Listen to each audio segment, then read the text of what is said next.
My thing that I keep coming back to is how come after 11 years all these changes are being made? The timing and abilities and stuff like that. Like, did it really take 11 years for you to make Poseidon 3 actually correspond with the visual? Did they recently like update some tech that allows them to do it? Let's just look at this Smite patch notes real quick.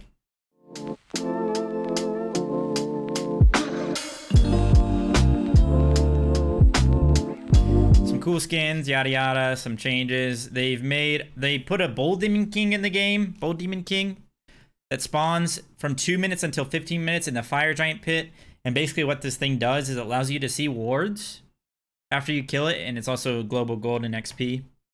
It allows you to see wards for 60 seconds, so pretty decent, I guess. Pretty interesting, at least. Something to fight around, which I like. Encouraging fighting around solo. Some numbers changes to all of the camps in the game. They made cooldown buff only have 1 minion, not the side minions. Every 5 seconds subtract... Oh, yeah. And... Oh, yeah. This is pretty cool. Subtract 0.5 seconds from all your abilities currently on cooldown every 5 seconds with the cooldown buff. That's pretty cool. Wisdom, thank you for the 5 gifted. It's much appreciated. Welcome. Lost is as food. Neuropolis, Pierre Tiste, Raleigh Jr., and Night Solitary. Welcome to the Funds of Family. Much appreciated. Appreciate that, bro. Very generous. They reduced some of the invade penalty. It shouldn't even be in the game, to be honest. But now in Assault, you can reroll twice. We don't give a hoot about that. About some of the towers and the bastions in that. Oh, that's in... Oh, that's pretty interesting. Oh, that's all... Okay, never mind. And then some dual changes. They made Baba Yaga. What is this called? Sphinx's Baubles. Yeah, they made it cost 450 more gold. Talk about a completely useless nerf. Useless as in... This item wasn't even that good, and it's just a for fun item. No, you can't even build it for fun because it's too expensive. This was just a flavor of the month thing. People were trying it out. It wasn't even that good. Maybe they had to do this because of casual game modes, but I mean, realistically, this wasn't even that crazy. Now this one I'm actually confused by. They've reverted, or at least hard nerfed the conduit change they made. And it's so weird. Hi-Rez, it seems like they're so quick to nerf certain things that they change, and then other times they'll leave things in the game that people hate for months. Like, Axe was so broken for months and months. They leave Conduit one patch where it's decent. And it's not even that Warriors are unviable. They are very viable right now. It's just Warriors and Guardians are both good. So this might make them bad again. It's just so weird. It's going to be hard to clear the first camps now as a Guardian. So it just makes them so much worse just off that alone. Right now you can auto the side minions and Conduit proc on them, and all the side minions die. But now you won't be able to do that with this change. So I guess rest in peace, Guardians. One patch. And before you say, oh, Guardians are boring in lane. Honestly, every lane is boring nowadays. After 9.5 and everything, there's no nuance, there's no fun in the lane. It's about what characters are fun in team fights. And Guardians are very fun in team fights from the solo lane. Most of them have much more fun kits in team fights. So, checkmate atheism. They nerf Pele? Okay. This is a new item, Storm Seeker, build off Hunter's Bow. It's 1900 gold, which is pretty cheap. 15 power, 20% attack speed, and basically it goes up to 999 stacks for every auto you hit. You get 0.15% attack speed. What's the max amount of stacks, max amount of attack speed this can give you then? 150% or 15%? What's the math here, guys? My brain can't math. 150%, oh, that's pretty interesting.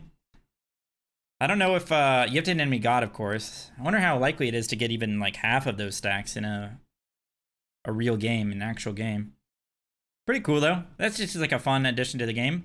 I think for the time being, for Smite 1, they really need to be doing wide sweeping item changes and cool additions with those items to make the game more fun and have more content for people to try out. Because balance wise, like why do they care right now? They should be just trying to drive as many people to Smite 2 as possible. So anyway. They removed Golden Blade, which I find kind of weird because Golden Shard, their reasoning was because Golden Shard's in the game, but Golden Shard is really ass now.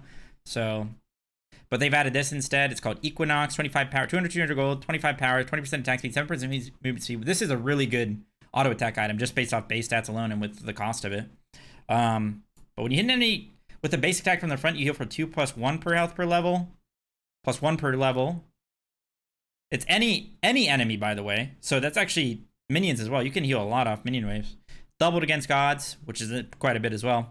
And then when you hit an enemy with a base attack from the back, so you get rewarded for back shots now. You do an additional 15 plus 3 physical damage per level. So if you're hitting them from the back, which we often do on this stream, you can get a lot of damage increased. Erendite is getting more buffs. Pretty cool, I guess. Probably more viable. They've also buffed Gem of Isolation and Frostbound, reduced the passive cooldown on them so you can slow more often. Still probably not viable. But hey, it might be pretty annoying. But I just think all the hammers are pretty good. Gem of Isolation, I just don't really... I don't know, maybe to counter shields a little bit more now, maybe on certain Guardian Solo builds, but if you're going Conduit, you already have a damage item, you can't really afford to go another damage item. You'll be too squishy, and tank items are so strong, so I just don't know really who you build it on. Frostbound, though, maybe. Buffing Fighter's Mask, the base of Ring does, make it so you don't take as much damage, but also doing just a little bit less damage. Meaningless, who cares? Divine Barrier, getting buffs. This is a cool relic, so I'm glad they're trying to make it more viable. They're letting you place it from further away, reducing the cooldown. Pretty nice. Maybe actually viable now because you increase 10% to 15%, so pretty good for burning objectives.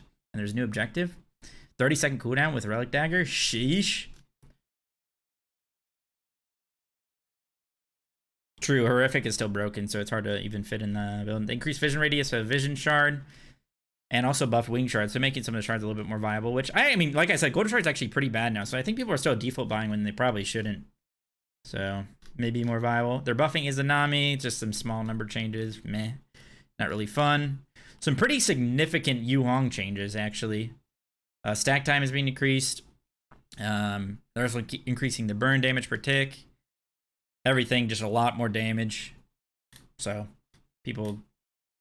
He's still just kind of inconsistent is the problem, but maybe you get rewarded more now. So some big Maui buffs as well. Increase the attack speed level. This is perfect for our auto attack Maui build. And they increase the stun duration to 1.5 at all ranks instead of it scaling, and decrease the mana cost to 60, which is pretty significant. So Maui Juggle and Maui Solo auto attack, more viable. Lancelot, just some buffs. Cool, I don't really care. Now this is the cool spicy change. One of the cool spicy changes of the patch is King Arthur can now proc basic attack items with his basic attack. Something I've been asking for a while, screaming from the rooftops, asking for. So now you can go Boombas, you can go Hydras when, you know, Archdruids is viable. You can go that on him in your tank builds. It's just a fun little change. Allow for more content. Death Toll, stuff like this. We need more content for stuff like this. So I'm going to be trying out like Death Toll and Boombas and stuff on him. Increase rabbit movement speed. This is... Heim now can place his one further away, which is cool, I guess. Can kind of use it more as a ward. That's nice. Another spicy change, something we actually care about. Sutr, they increased the stacks on his one from 200 to 999. They finally made the change where, depending on what you're hitting or killing, will reward you more. So you get 1 stack when hitting a non-enemy god, just by hitting it. It doesn't have to die. Now you gain 2 stacks when that thing dies with your one on it. You get 3 stacks when you hit an enemy god, not when you kill it. And then 5 stacks when an enemy god dies with your one on it. And they decreased the damage per stack from 5 to 1 to make it scale with a 999.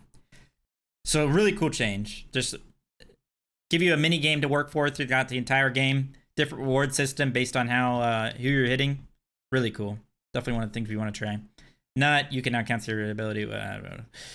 Cupid's Heart's now spawn close again. Wow. Kraken's protection buff no longer wears off while you can use to take damage. Cool. This is a cool change as well. Her can actually move his camera around when he's ulting now, so you're not locked into right when you clicked it. So right before it finally goes off, you can turn and actually hit somebody with it. So it's a lot easier to hit. It's actually quite a big buff. So that's pretty nice. So what they've done with Achilles now with his 3 is giving him the Susano treatment, basically. So now you can auto-cancel a lot easier. But good players, this doesn't even really change anything.